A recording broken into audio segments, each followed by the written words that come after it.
ಏ ಏನೂ ಆಗಲ್ಲ.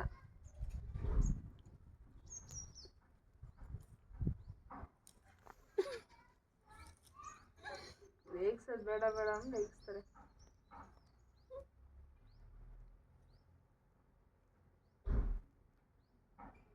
ಮೂಗು ಟಚ್ ಮಾಡೋ ಟಕ್ಕಂತಾಗಿರುತ್ತೆ. ಟಚ್ ಮಾಡಿ ನೋಡೋಣ ದೀಕ್ಷಾ. ಟಚ್ ಟಚ್ ಮಾಡ. ಮೂಗು ಕಡೆ ಮೂಗು ಮೂಗು ಬೂದಿ ಹಿಂಗೆ ಅಂದಿನ ತಕ್ಕ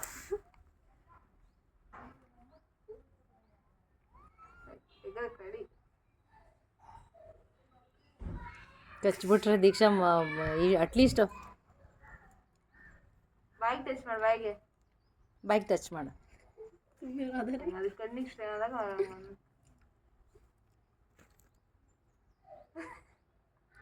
ಕೊಚ್ಚು ಕೊಚ್ಚು ಬಿಡಮ್